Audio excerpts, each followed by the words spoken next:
Welcome back to another episode of Get 'em Together Garage. Today we're doing another lift kit. And this is a 2-inch lift kit, spacer kit, front and rear. I know, I should probably call the channel lift kit Tim's Lift Kits, because that seems to be what I always do on this channel for some reason, but that's fine. The two brands we're running with is a KAX 2-inch front leveling kit, Amazon, 40 bucks. And then there's a Pro Tune suspension, which is a rear lift kit, and that's for 2-inch, and that is $79, because these lift kits were kind of harder to find for Colorado. So we're dealing with that, so that's why it's going to be a little bit more expensive than a typical lift kit. But that's what that is. And then to go with the Colorado for the wheels after the suspension is done is the Koopa Cobras, but it's not a Cobra, it's an Evolution MT. Okay, so we got that going for us. We're going to throw these on. They're a 265/70/17 compared to the stock, what size are these? 255/65/17. So we're going to gain at least about another 2 inches out of the tires itself, including another 2-inch lift for the suspension. So we got that going for us. So we're going to do some to the wheels and tires, get them done while I'm doing the suspension. You might see that, might not sure yet. But the rear blocks come with new U-bolts, as they usually should. You should always use new hardware for the rear and sometimes for the front, depending on what it is. But it's gonna be simple. I'll start on the back, get that done first, because that's gonna be an easy swap out, 30 minutes roughly. But before we jump into the lift kit, leave me a like and also subscribe, and drop a comment if you've done one of these yet or not. And that's really about it. Let's jump into it and start wrenching.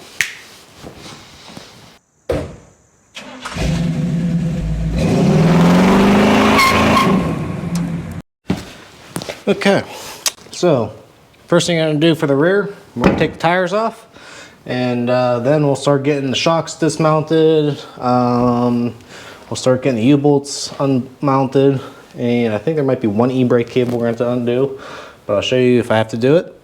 So let's go ahead and just zap these off. Okay, get the wheels off. Next thing we're going to do is we're going to unhook the ABS sensor wires from the frame.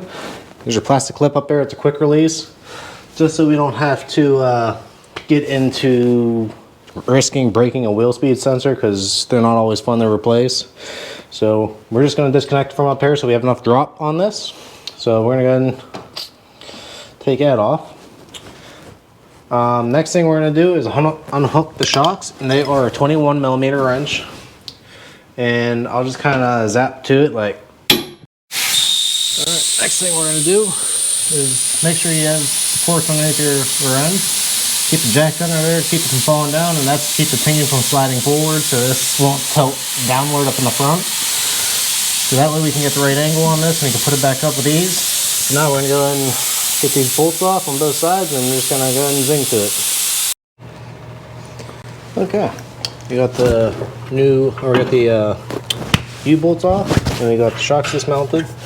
What we're going to do now is lower the rear end down, and I'll show you what I mean by trying to keep it at an angle while letting it down. Go bring it down a little bit. Nice and easy. Need no persuasion.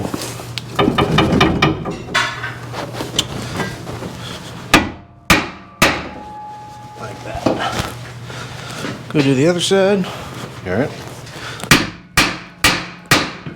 There we go. Perfect. So now that we got that persuaded down, we can go on ahead and get our new blocks.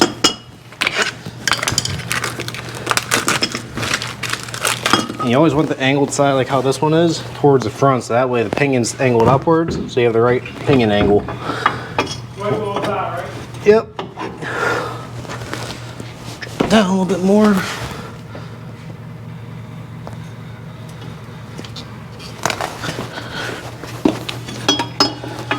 And the stud is going to go downwards like that. That way it sits in that little pinhole right there. And that'll pretty much go right there.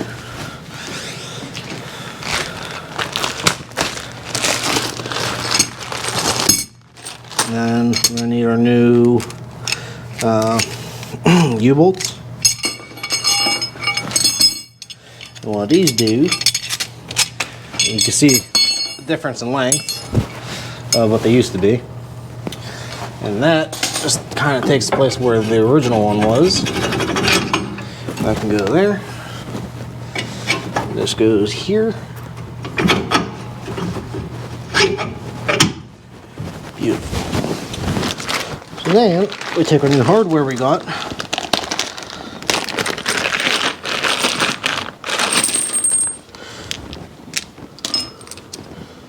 Four for each side. I believe these might even be a 21 or 22.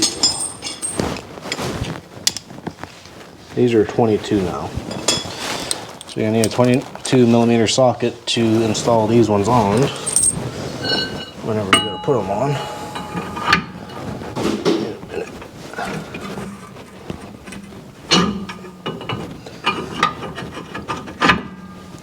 Okay.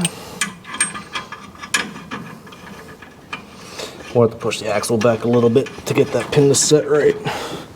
First, we're just getting it in place.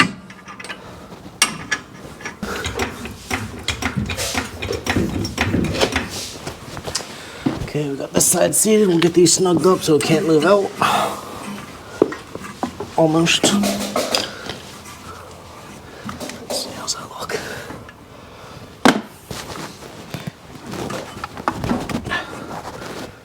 Back a little bit. Okay, we got the rear end back together now. All we gotta do now is pretty much just give it the whatchamacallit, the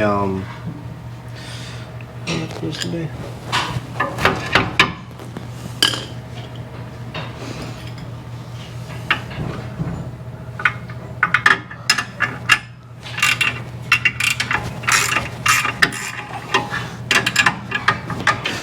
Alright, so what we're gonna do here is we're gonna torque the U-bolts down. Factory is 59-ish or so foot-pounds. I got it set at about 65 just to make sure I get everything tight, snug. So we're gonna run and tighten these till they all click.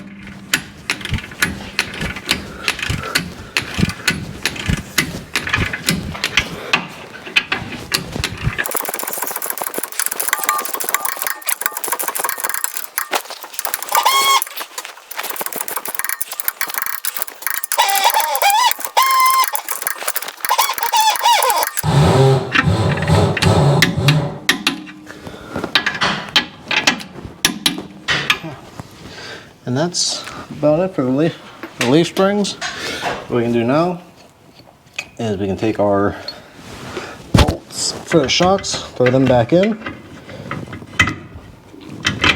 Try to lift the rear end up a little bit. Okay, right there. Get these thrown in.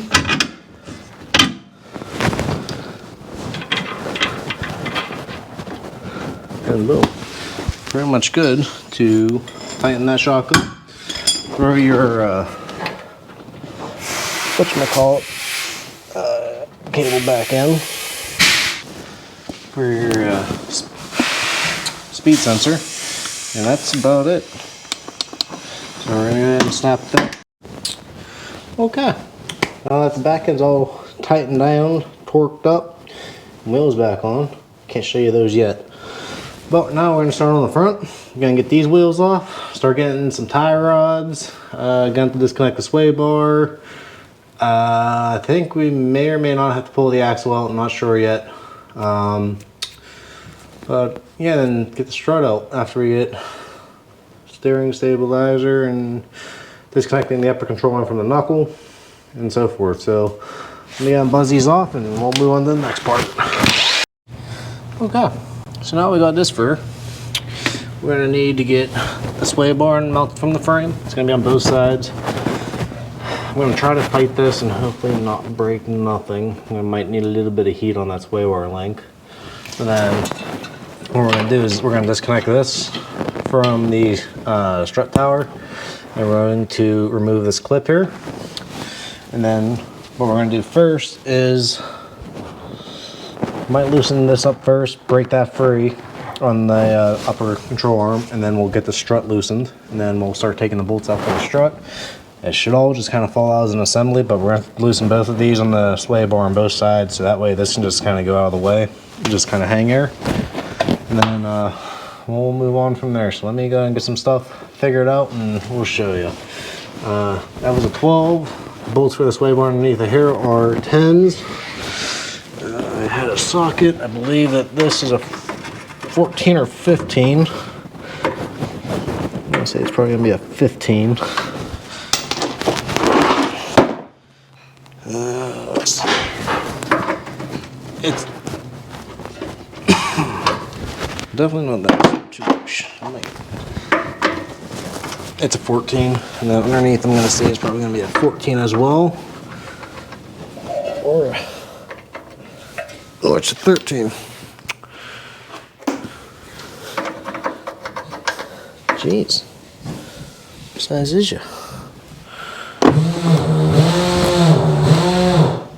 I guess it is a 15. Okay, so it's a 13. Yep, underneath a 13. So we're gonna try to break this free first, see what happens, but then we're gonna get this. We're gonna need a BFH, best friend. We're gonna loosen up all the ball joints and everything, and then we'll go from there. So I'm gonna work on this label real quick and see what we can get. All right, so we were lucky. We got our bolts out for the sway bar up front, and then we got our actual studs up, the links.